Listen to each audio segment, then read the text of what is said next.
audience obviously knows you as a property commentator, market cycles.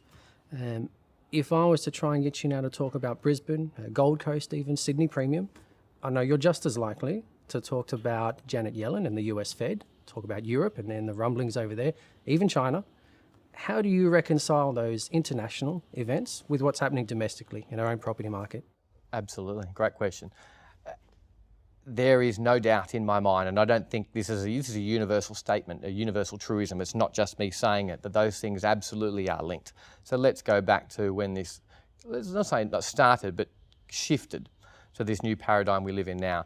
We floated our currency in 1983. 1988, we deregulated our banking institutions. 1988, we removed most of our border tariffs.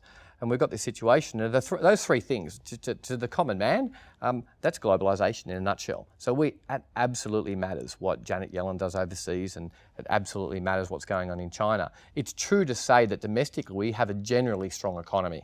Make no mistake, we have a lot of chinks in our armour right now and a lot of concerns. But for someone not to understand what's gone in the last decade before they take a step into investing is a massive mistake. Let's take US, for example.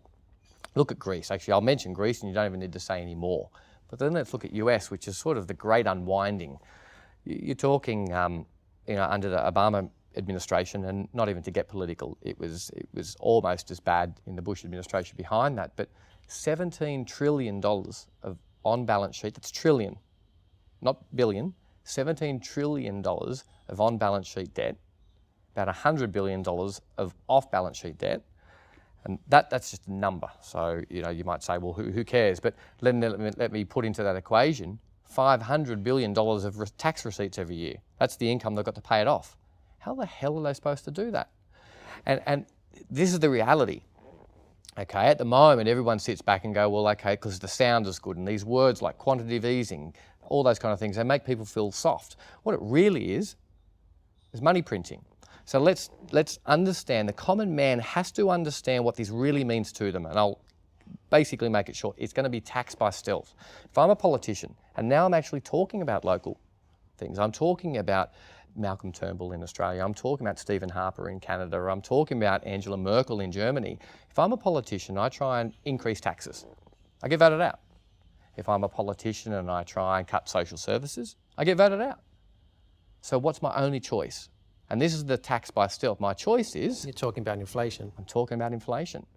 I want to find a way to make sure I can pay off that $17 trillion and put my economy in that situation. So that's where we are. And look, a really simple scenario that anyone can get their head around is to go back to the 1930s, and we got the bill for the Harbour Bridge, and I think they signed off on a debt, the New South Wales government, close to around $34 or $36 million. And I could be wrong, you'd have to Google that, but I don't think I'd be wrong into too many millions of dollars. $36 million bucks is not that much anymore, and they'd probably pay that and the tolls that they collect for a week.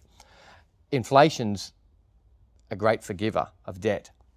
But what the common man's got to understand is it's not forgiver of them unless they own fixed assets. So it's kind of like saying, we are still talking about timing. I've had the conversation about timing, and I'm not saying necessarily, because there's a warning flag out now for Sydney and Melbourne investing, and I wouldn't be doing it. But second to that, you need to understand that I wouldn't be caught dead. Wouldn't be caught dead without owning fixed assets, property, silver, gold, some good blue chip shares in 7 to 10 years. Whether I buy them now or not is another story. And is that relating back to your inflation argument? Absolutely, absolutely. And it's a misnomer. It's just a false. You're living in a fantasy land if you're not thinking that what occurs in the US and China and all those other places doesn't wash through here. That's the whole intention of it, to wash through here.